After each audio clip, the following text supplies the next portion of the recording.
Welcome to Momentous. I am Pastor Rebecca Great, the pastor mission developer for Momentous and the host for our weekly podcast. At Momentous, we believe that God is present with us in each and every single one of our moments. We believe that our stories are connected to God's story and to one another's stories. We believe that this connection and relationship changes our lives and our entire world. Now, before we begin, I invite you to take a deep breath in and to hold it while you count to 3, and then slowly release that breath. For this summer, we are spending our entire time at Sabbath Stops, at times designed for sacred rest, to reconnect with God, with those around us, and with creation. Summer is a season where almost all of our schedules completely shift from what they are during the school year. And as many of us travel over the next few months, we are going to intentionally stop, just like we would at a rest stop on the road. So grab a snack, grab something to drink, stretch, and take another deep breath. In last week's podcast, we focused a bit on a story from a different book of the Bible, a short portion from the longer story of the Exodus.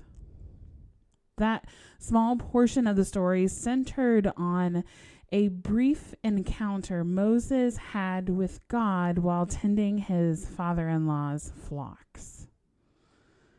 And then last week, I also confessed to you that I am terrible at finding time for Sabbath during my days.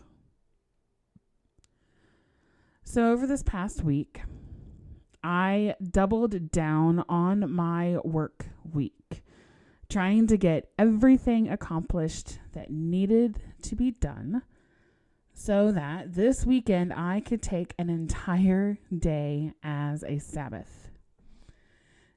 And this is what I attempted on Friday, which is my usual day off. I spent the day listening to audiobooks and working on jigsaw puzzles and playing with our dog and praying for everyone's safety as they had to be out and about in the continuing haze and smoke from the Canadian wildfires.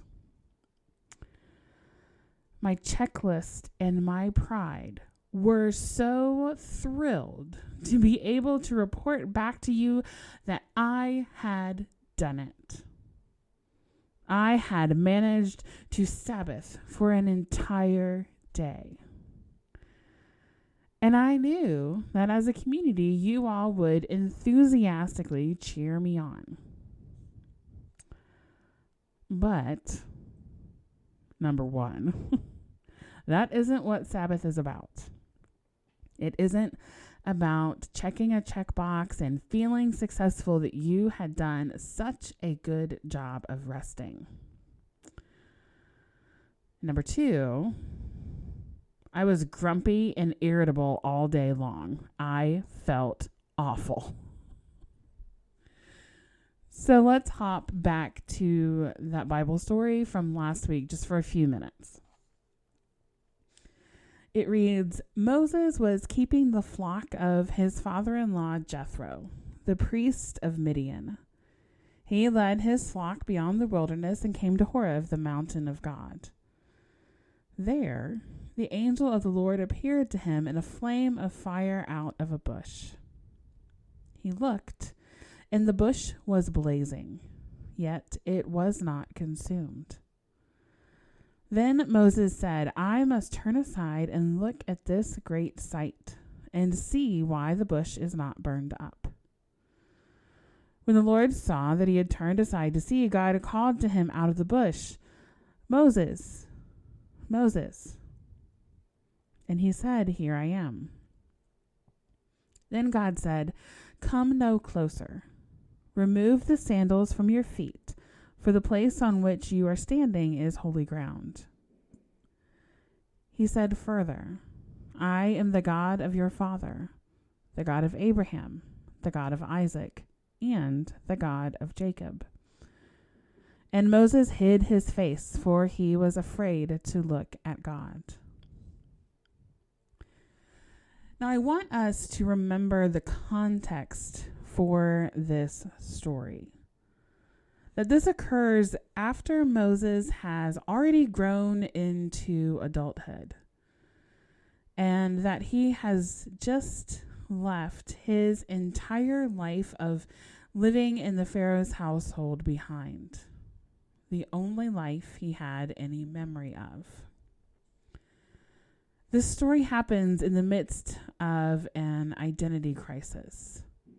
Moses is at a point of trying to discern or figure out who he is now and how the person he had been and the life he had been living has any impact on his new life and new reality.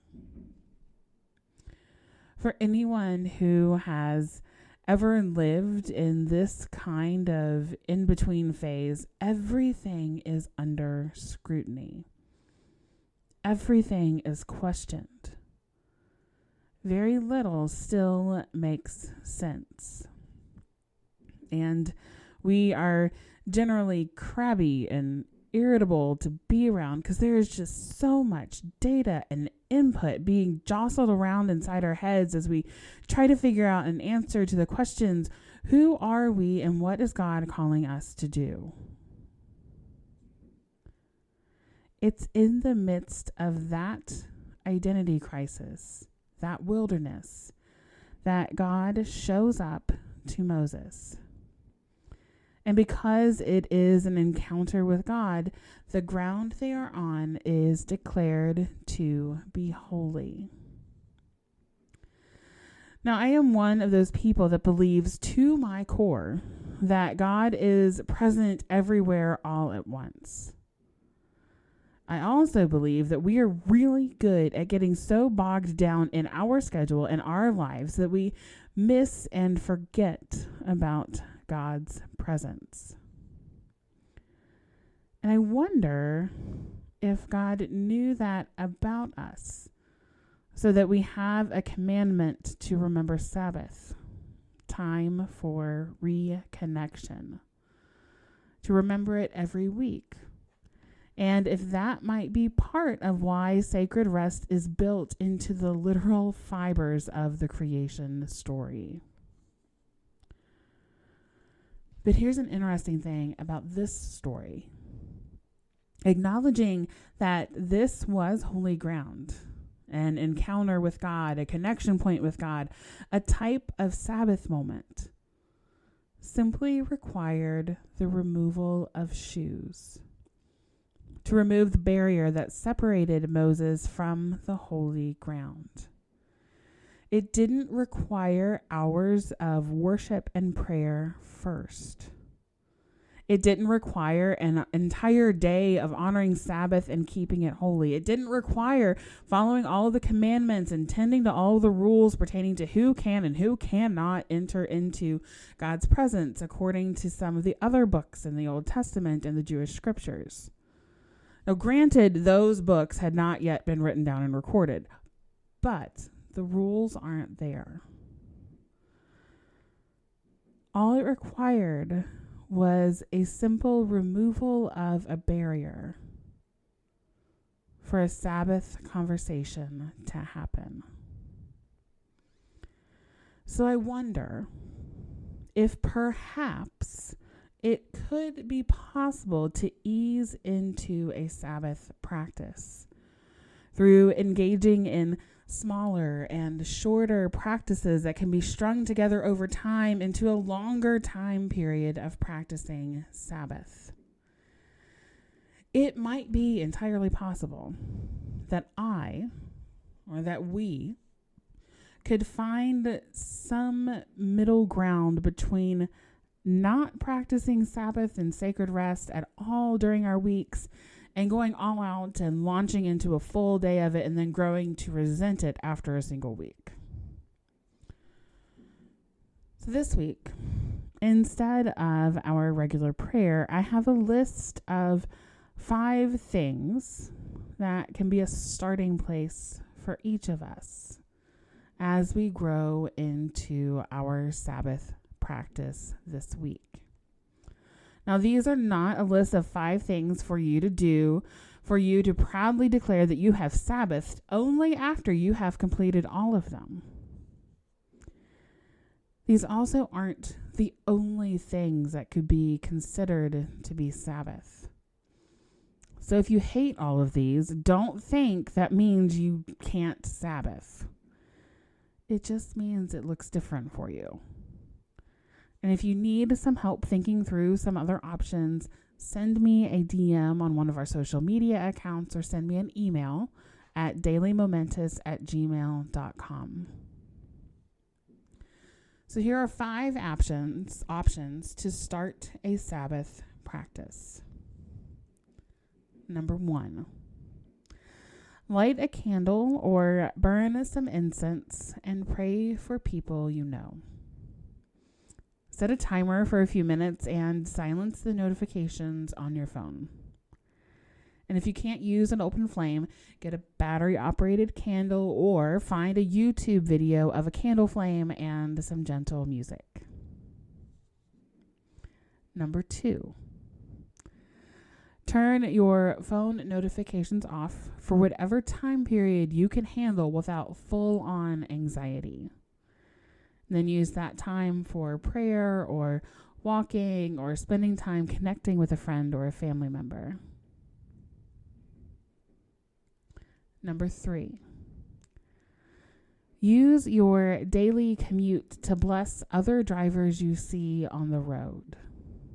So some suggestions would be, may you arrive on time. May you feel peaceful today. May you not feel alone today. Number 4, go for a walk and dawdle. Don't focus on trying to get to the farthest distance possible and then back home in whatever time frame you allot. And number 5, go outside or go to a place where you feel connected to God or you have at some point in the past. Take off your shoes if it's safe to do so, and just spend some time on that holy ground.